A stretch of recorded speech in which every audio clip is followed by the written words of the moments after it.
দেখেই মনে হচ্ছে না খেতে ইচ্ছা করছে। দেখেন কি সুন্দর কালার, আসলেই তাই। হ্যালো এভরিওয়ান, আসসালামু আলাইকুম। যে যেখানে আছেন সবাই ভালো আছেন। এই মাংসের কালারটা এভাবে হয়েছে এবং যেভাবে রান্না করছি সেটাই আপনাদের সাথে শেয়ার করব। তো একটু বাইরে গিয়েছিলাম, তো রিক্সা দেখেন বৃষ্টি হচ্ছে পিটপিট করে। তারপরে এই যে আমরা চলে এসেছি গন্তব্যস্থানে। সেখানে এই যে আমরা সবাই লাইনে দাঁড়িয়ে আছি। তারপরে কাজ শেষ করে বাসায় এসে আর কি মুরগিটা কাটলাম। মুরগিটা কাটা হয়েছে হাড়ালা চিকেন। দেখেন কতগুলা ডিম হয়েছে এবং এই ডিম খেতে কিন্তু খুব ভালোই লাগে। আর ডিমের নাড়িটাও আমার পছন্দ। কে কে খান অবশ্যই কমেন্ট বক্সে জানাবেন। খুবই সুন্দর, কিন্তু একটা জিনিস ভুল হয়েছে। এটা হচ্ছে ফ্রেশই হচ্ছে করা দরকার ছিল। বড় ডিমটা আসলে আমি ফ্রিজে রেখে দিয়েছিলাম, এটা কিন্তু মানে নষ্ট হয়ে গেছে। নষ্ট হয়ে গেছে বলতে মানে কুসুমটা ছিল, যে অংশটা থাকে সেটা ছিল না। তারপরে এই যে মাংসটা কেটে দিয়ে পরিষ্কার করে নিব। এটা আসলে নারকেল দিয়ে, কাঁঠালের বীজ দিয়ে, আলু দিয়ে রান্না করব।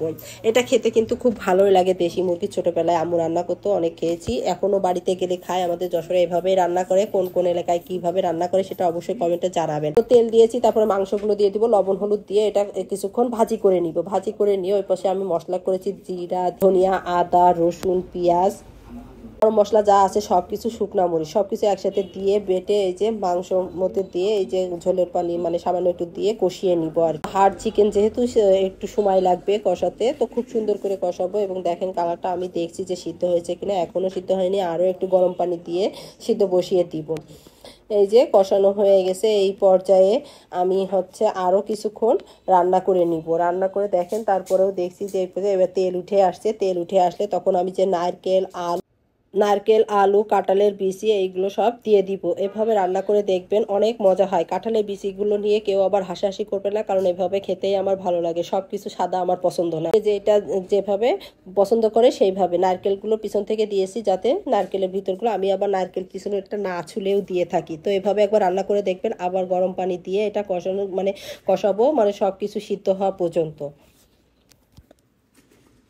তো মুরগির মাংস রান্না করব। দেখেন কালারটা দেখে কিন্তু খুব ভালো লাগছে। আবারও একটু পানি দিয়ে দিলাম, গরম পানি দিয়ে, ঝোলের পানি দিয়ে বসিয়ে দিব। আর এটা খাবো কি দিয়ে, তাই না? এরকম পাতলা ঝোল, সেটাই হচ্ছে বিষয়। আর এখানে হচ্ছে মুরগির ডিমটা এই পর্যায়ে দিয়ে দিব। দিয়ে এটা আরও কিছুক্ষণ রান্না করব, মুরগির ডিমটা সিদ্ধ হওয়া পর্যন্ত। প্রথম দিকে দিলে কিন্তু এটা একটু গলে যেত। আর এখানে হচ্ছে ডালও রান্না করব। তো ডালটা আমি সিদ্ধ করে নিলাম, বাগার দিয়ে নিব।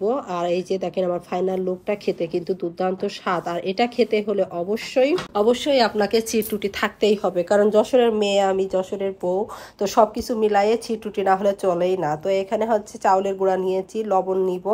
এটা নিয়ে খুব সুন্দর করে এই যে মাখিয়ে নিব। মাখিয়ে দেখেন এই যে এই পর্যায়ে হাত দিয়ে যদি এভাবে পড়ে তাহলে বুঝবেন আপনার ব্যাটারটা পারফেক্টভাবে হয়েছে। চুলায় পাত্র বসিয়ে দিয়েছি, তেল দিয়েছি। এই যে এরকম ছিটে ছিটে আর কি চিরটুটি তৈরি করব। আর চিরটুটি তৈরি করতে গেলে কিন্তু চুলার পার নষ্ট হবে।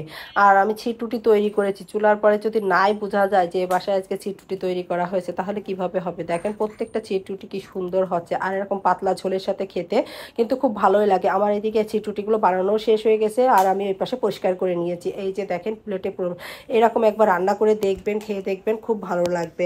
আর আমার রেসিপি যদি ভালো লাগে তাহলে অবশ্যই শেয়ার করবেন এবং একবার আপনারা ট্রাই করবেন। ভালো থাকবেন, সুস্থ থাকবেন, আমার পরিবারের জন্য দোয়া করবেন।